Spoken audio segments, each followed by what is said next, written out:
There are 1.5 million full-time content creators in the United States. Some of them are striking huge deals. If you FaceTime someone and they answer, I will give you and that person a ticket to the Super Bowl tomorrow. But for the average creator, it can be a much less lucrative industry, with few rules or resources setting workplace standards. They're barely making any money while they're also delivering content daily and maybe getting millions of views, but doesn't necessarily mean they're monetizing that. That's Shiralazar, longtime content creator and the founder of the digital news brand What's Trending. There's a bit of a lopsided energy with how this industry works. The creator industry generated $250 billion through ad sales, brand sponsorships, and subscriptions in 2023. Much of those rewards go to the most popular influencers.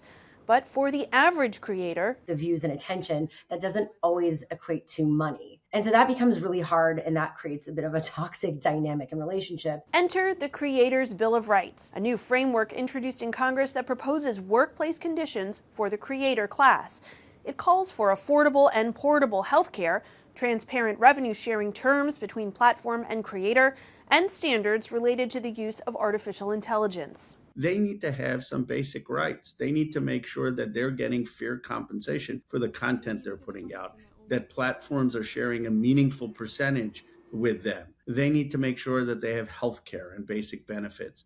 They need to have algorithmic transparency. That's Congressman Rogin Khanna of California, who worked with Lazar on this resolution and introduced it in Congress. It's non-binding, which means it can't be enforced. But if it passes, it would represent the sentiment of lawmakers, which Khanna says can lead to new laws. We want to get broad-based support for it, and we want to have hearings in the Congress so that creators can come and share their experiences. I want many people to realize that these content creators aren't just song and dance. They're educators, they're teachers, they're travel agents, they're mental health counselors, they're people who are creating community. And then we're going to have legislation around specific ends. He introduced the resolution in January, and right now it's awaiting a committee vote, the first step towards getting it on the House floor. Khanna represents Silicon Valley, so he's well-versed in social media, content creation, and companies that own the platforms, like Google and Meta. But he says he has a simple message for his less social media-fluent colleagues on Capitol Hill.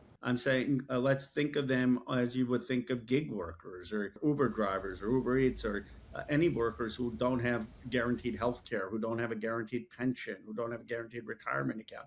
And then many times you talk to them and they're saying, you know, this is the only thing between me and losing rent. Shiralazar says her message to lawmakers comes down to dollars and cents and jobs in their districts. The numbers don't lie. $500 billion industry by 2030. 1.5 million full-time creators in the US. I mean, if you're going to turn a blind eye to that, that would be ignorant.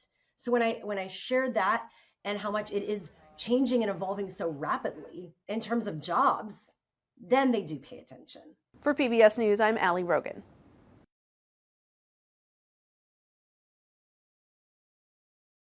Support journalism you trust. Support PBS News.